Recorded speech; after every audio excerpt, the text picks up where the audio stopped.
Yo estoy muy sorprendido con esta entrevista que ha dado una de las personas más cercanas de Lance Stroll, como es Nuno Pinto, que ha dicho, en teoría, el potencial del Aston Martin en Arabia Saudí debería ser mejor que en Bahrein.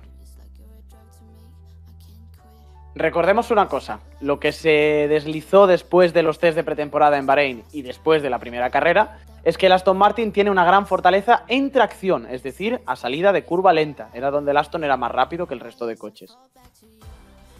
Curva lenta, lo que viene a ser curva lenta en Jeddah, como que no hay.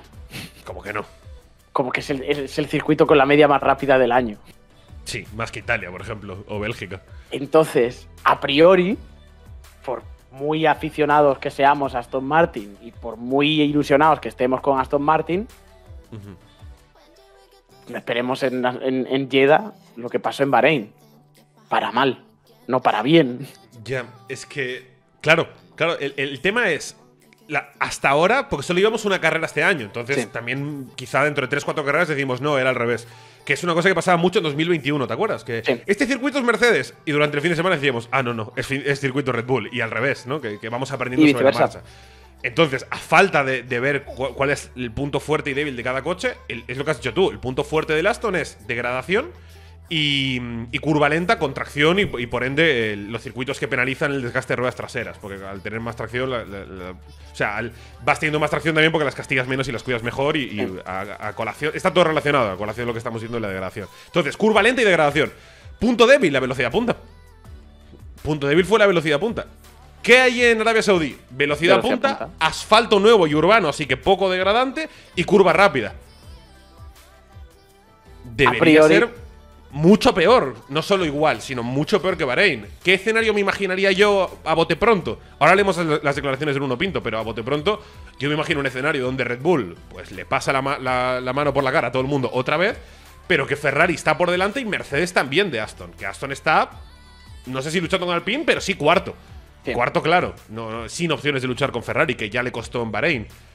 Eso me imaginaba yo, pero claro, si dicen que las simulaciones no van por ahí, también lo que puede pasar es que Aston haya hecho un ajuste de coche, un setup de muchísima carga aerodinámica para Bahrein. Y que el ajuste estándar del coche es más de Jeddah que de Bahrein. Y lo único que hicieron fue adaptarse mucho a Bahrein y les fue muy bien. Pero… Sí, pero a priori el circuito de Jeddah no cumple con esos puntos fuertes que tiene el Aston Martin. Sobre todo porque también es que si hay baja degradación, ya no es solamente que a ti no te beneficie el tener esa menor degradación, es que el resto de equipos van a sufrir menos. Una Ferrari, por ejemplo, que es un coche que degrada mucho, debería ir bien en Jeddah. Por la velocidad punta que tienen, deberían ir bien también en Jeddah. Y eso todavía suma más al detrimento de tu coche del Aston Martin, que no se adapta también al circuito. A ver, dicho lo cual, me gusta esta combinación que tenemos a principio de temporada de un circuito tan diferente como es Bahrein y como es Jeddah, porque te da dos lecturas diametralmente opuestas, ¿no? Y oye, si el coche es constante, si el Aston Martin de verdad rinde en un circuito como Jeddah y también ha rendido en un circuito como Bahrein, dices, hostia, esto es un paquete completo, no es solamente un coche que se adapta muy bien a unas circunstancias específicas, es que el coche en general está bien tarado y en cualquier circuito donde lo metas va a funcionar bien. Dicho lo cual… ¿Qué es lo que esperamos del Red Bull, por ejemplo? Que es lo que esperamos del Red Bull, que vaya bien en cualquier escenario.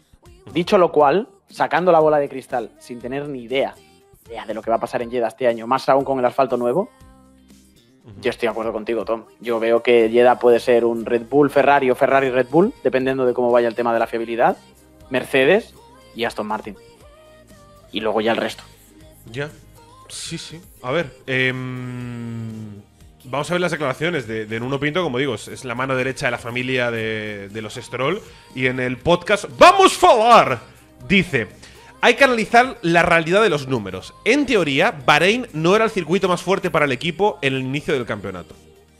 En teoría, el potencial del coche en Jeddah era mejor que en Bahrein. Quitando de la ecuación la degradación, hablando de competitividad pura y dura. Vale. Insiste, quiero llegar a Barcelona, quiero llegar a Budapest, quiero llegar a Austria. Pero claro, me estás hablando de circuitos diferentes. Sí. No es que me dices, quiero Mónaco, Budapest y yo que sé, Singapur. Me estás hablando de Barcelona, que es el circuito más compensado que hay, por ejemplo, y que va a tener mucha degradación, con Budapest, que es Mónaco sin muros, y con Austria, que es un circuito de mucho DRS, muchas rectas y mucha tracción.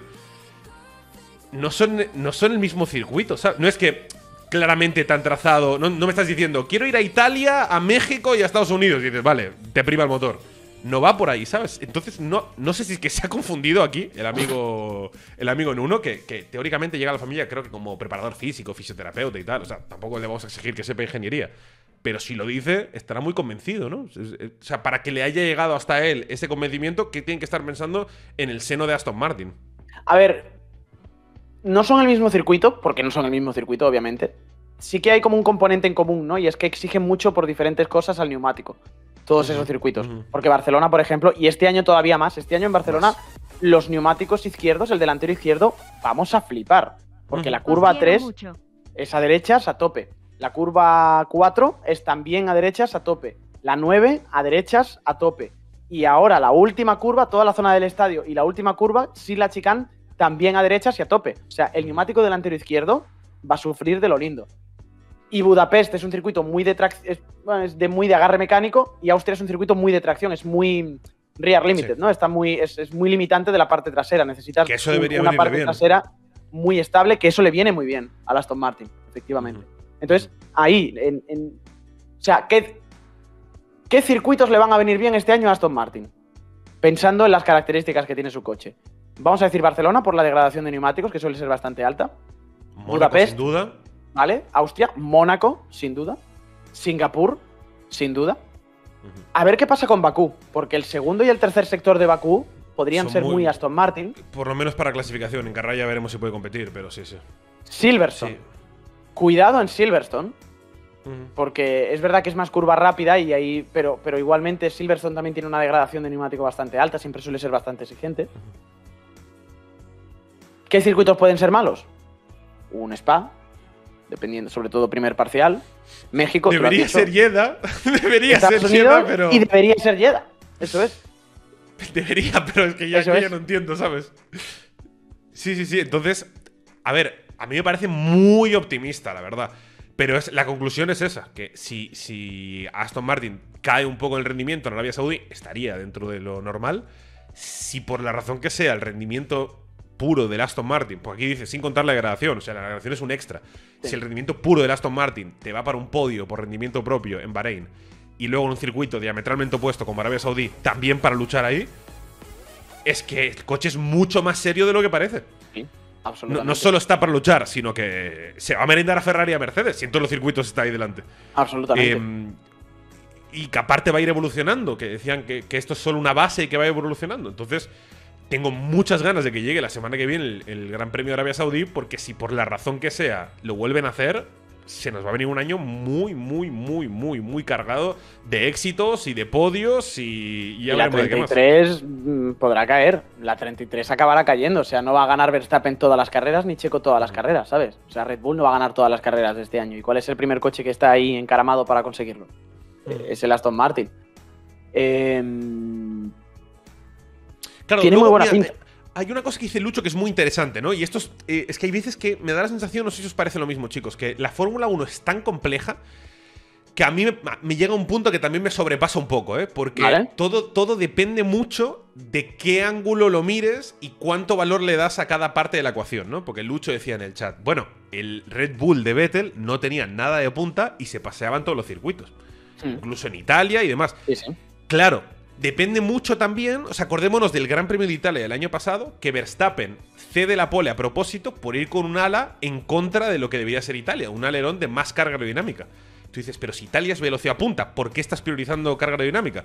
Bueno, porque han focalizado el trabajo del Red Bull en generar más carga aerodinámica y con la potencia pura del motor Honda puedes compensar o igualar la pérdida de velocidad punta, y a cambio, como estás generando más carga aerodinámica, para que lo tengamos claro, carga aerodinámica es una balanza, cuanto más carga, menos punta, cuanto más punta, menos carga, ya está. Entonces, si tú priorizas la carga aerodinámica, sales con mucha más tracción de las curvas y además degradas menos, lo cual, a pesar de que no tengas tanta velocidad punta, si tengo mucha más goma que tú porque estoy degradando menos, aunque estemos rodando juntos, voy a poder salir con más tracción y pegarme, y cuando me pego mucho con el DRS y el rebufo te pillo. Entonces, ¿por qué no todo el mundo va por carga aerodinámica si a Red Bull le sale bien? Eso es lo que entiendo que puede ser muy complejo, y por eso Jorge y yo no podemos decir, sí, Aston Martin va a ir bien en Arabia Saudí o no, definitivamente no va a luchar por un podio. Depende de, pues, qué concepción haga cada uno y depende cómo salga según los neumáticos de Pirelli de 2023 y la estrategia de carrera de cada uno y cuántas veces se encuentren, y es que depende de muchas cosas. A Red Bull, por ejemplo, jugar la contra con la época de Sebastián Vettel le salía bien. En Italia el año pasado le salió bien, pero también te puede salir estrepitosamente mal. No es que, bueno, siempre que priorices carga aerodinámica en circuito de velocidad punta te va a salir bien, ni mucho menos. Por eso ellos mismos se equivocan a veces. Sí, sí. Ahí al final también lo que hay que ver un poco son cosas que están fuera de la mano de Aston Martin, ¿no? Que es ese motor Mercedes, ¿cuánta potencia tiene? Si ese motor Mercedes está más bajo de potencia que el Ferrari y más bajo de potencia que el motor Honda de Red Bull, pues obviamente vas a tener que salir en Jeddah con menos ala. Y eso te va a perjudicar la degradación y te va a perjudicar, o en Monza, por ejemplo, pues te va a perjudicar en el segundo sector, que es el sector de carga aerodinámica, o de ala, vamos a decirlo así. Sí. Y no vas a poder aprovechar ahí tanto el coche. No. Ese es el único punto malo que tiene ahora mismo todo el proyecto de Aston Martin, y es que sigue todavía dependiendo de un externo como es Mercedes. Que dependiendo de lo que Mercedes haga, o sea, Aston Martin puede hacer muy buen trabajo en el túnel del viento y Aston Martin puede meter mucho dinero para que, dentro del límite presupuestario, por supuesto, por favor, para que ese coche vaya muy bien y muchas horas del túnel del viento y hacemos una fábrica nueva y todo lo que tú quieras. Pero si por cualquier cosa Mercedes no tiene un buen año y se le empiezan a romper los motores o le salen con menos potencia respecto a Ferrari o a Honda, pues por mucho trabajo que haya hecho Aston Martin, lo bueno es que el motor Mercedes, hombre, si hay algo fiable en la era híbrida, es un motor Mercedes. Parece, sí. Ahí por lo menos no se rompe. En cuanto a potencia, pues no lo sé. No hay datos, pero tengo la sensación de que no son el coche más potente. De que no tienen el motor más potente en Mercedes. Claro, decía Han en el chat, por favor no escribáis con mayúsculas. Decía, en la trampa de velocidad de Bahrein tenía más punta Aston que Mercedes. Sí, claro, Buenas pero tardes, chicos. Configuración perfectamente. O sea, de 57 vueltas y 3 zonas de DRS, o sea, de 160 puntos de DRS, digamos, en uno superaron a Mercedes y esa es la marca que te queda. Claro. No necesariamente en todos lo superaron, solo en uno. Y hay que ver si esa punta de Mercedes está hecha con DRS, sin DRS, con rebufo, sin rebufo. Si es justo cuando Alonso salía con goma fresca y Bottas salía con goma usada, entonces le pilló todo el rebufo, toda la recta y ya estaba descargado de combustible. Depende de muchas cosas. No podemos trazar una conclusión solo por eso. Es un indicio, pero no podemos hacer una conclusión puramente por eso. Para mí también la clave que creo que tenemos que tener todos en mente es no corramos. Sé que esto es Fórmula 1, pero no corramos. Llevamos una carrera. Una sola carrera. Hace 12 meses el análisis era: Verstappen se ha dormido en los laureles, es el año de Ferrari, el predestinato va a ganar el título. Ya está. Ferrari tiene un concepto original, es bueno, te hace la pole, te chulea en la recta, tiene el motor más potente. Hace un año era esa la conversación. Si en 2021 hubiéramos trazado una conclusión después de la primera carrera, hubiéramos dicho, fíjate cómo pues Pérez todavía no se ha adaptado, Red Bull todavía no tiene un segundo piloto para ayudar a Verstappen, Bottas está muy por delante de Pérez y a pesar de que lo intenta a la desesperada, Hamilton siempre gana. Aunque Verstappen lo intenta a la desesperada, Hamilton siempre gana. Y nos hubiéramos equivocado. Y estoy harto de poner el mismo ejemplo de 2014, donde McLaren hizo un doble podio y estuvieron luego 6 años hasta conseguir otro podio. Bien. Entonces, no dudo mucho que pase, pero también existe un universo paralelo en el que Aston Martin llega a Arabia Saudí y es el sexto equipo. Y toda la temporada es el sexto equipo. Y ya está. Eso ha ocurrido en la historia de la Fórmula 1. No digo que vaya a pasar. Yo creo que la base es muy diferente. Sí. Y es mucho. Nadie tiene la sensación de ha sido una casualidad. Como si era el abandono de Verstappen el año pasado, como si era la sanción de 2021 y como si era el doble podio de 2014. Los ejemplos que he puesto. Pero llevamos una carrera. Entonces, sacar conclusiones de lo que va a pasar en la temporada más larga de todos los tiempos con una sola muestra, estadísticamente es un suicidio.